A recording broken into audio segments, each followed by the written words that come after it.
Bismillahirrahmanirrahim. Assalamualaikum warahmatullahi wabarakatuh.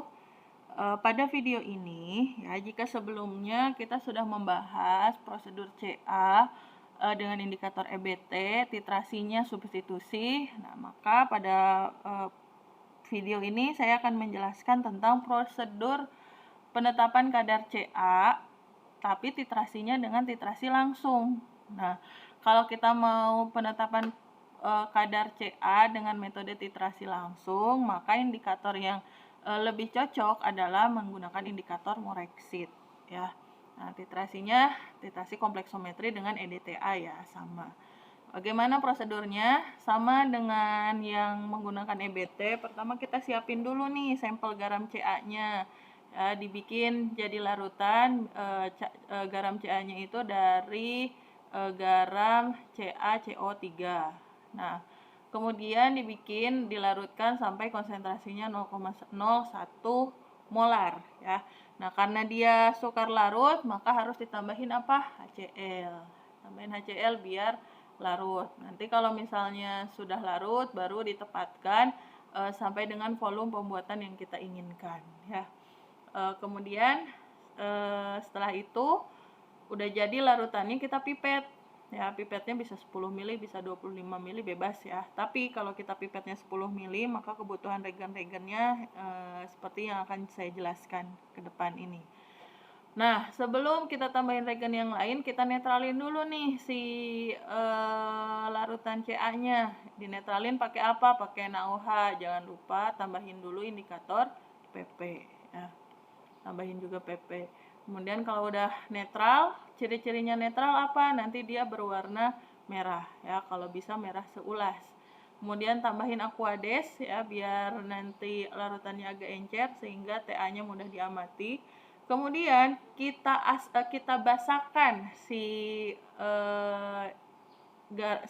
logamnya ini, si larutannya ini dengan menambahkan NaOH 1 normal, ya. Kita naikin nih pH-nya dengan penambahan NaOH 1 normal sebanyak 3 ml. Kemudian baru kita tambahin indikator Morex-Sheet. Ketika ditambahin indikator, nanti akan terbentuk warna merah, ya. Nanti dititrasi, udah ditambahin indikator, tambahin indikatornya jangan banyak-banyak, seujung spatula aja. Kemudian dititrasi dengan EDTA, nanti terjadi perubahan warna dari warna merah menjadi warna ungu biru, ya. Nah, untuk lebih memahami prosedur tersebut, kita lihat reaksinya. Jadi, sebelum titrasi, ya, berbeda dengan EBT, CA itu kurang stabil ikatannya dengan indikator EBT. Tapi kalau dengan Morex-Sheet, dia cukup stabil. Sehingga si logam CA ini sebelum dititrasi, dia akan berikatan dengan indikator Morex-Sheet yang berwarna ungu biru. Nah, ketika si indikator berikatan dengan CA, dia akan berubah warnanya menjadi berwarna merah. Kemudian, ya, pada saat titrasi, nanti kan dititrasi sama EDTA. Nanti si etanya itu akan mengikat CA membentuk kompleks CA eta, ya. Kemudian CA yang tadi sudah berikatan dengan indikator juga akan lepas ikatannya. Karena ikatan antara kompleks CA dengan eta itu lebih stabil daripada CA indikator, maka dia akan lepas membentuk kompleks CA eta, dan indikatornya akan menjadi indikator bebas kembali. Jadi yang tadinya indikatornya berikatan sama CA warnanya merah, ya, karena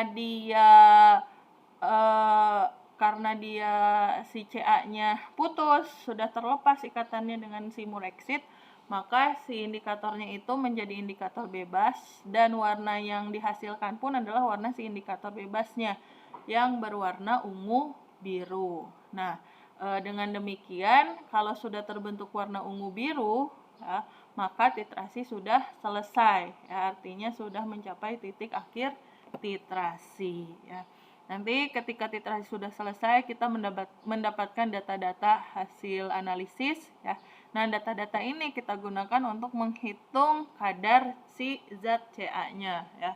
Kita hitung persen CA-nya dengan rumus faktor pengencer yang dihitung dari volume pembuatan dibagi volume yang direaksikan.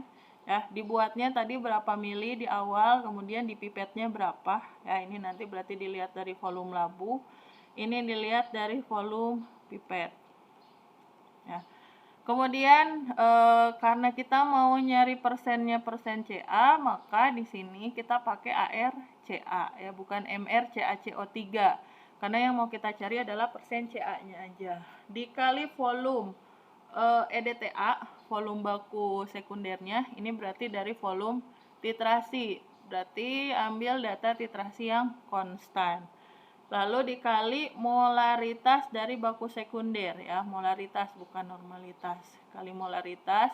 Molaritasnya dari mana? Dari hasil standarisasi. Dibagi dengan miligram sampel. Miligram sampel ini adalah massa sampel yang ditimbang. Ya, jadi kan kita di awal bikin dulu sampel. Sampelnya ditimbang dulu. Ditimbang, dapat datanya, masanya biasanya dalam bentuk gram, kita ubah menjadi miligram ya. Kemudian dari situ baru deh kita bisa dapat nilai persen CA ya. Nah, setelah itu jangan lupa hitung persen kesalahannya. Nah, sebelum menghitung persen kesalahan, sama seperti yang EBT, kita cari dulu persen CA teoritis ya. Udah dapat persen teoritis, nanti kita bisa ngitung persen kesalahannya itu berapa ya. Dan hasil titrasi yang baik biasanya tiap laboratorium beda-beda. Kalau di SMK Bani Saleh biasanya itu persen ketelitiannya 95 sampai 105%, atau persen kesalahannya itu plus minus 5%. Jadi jangan di atas 5%. Kalau di atas 5% berarti hasil analisanya itu kurang baik. Oke, baik. Demikian penjelasan saya mengenai prosedur titrasi CA menggunakan indikator Morexit dengan metode titrasi langsung. Terima kasih. Assalamualaikum warahmatullahi wabarakatuh.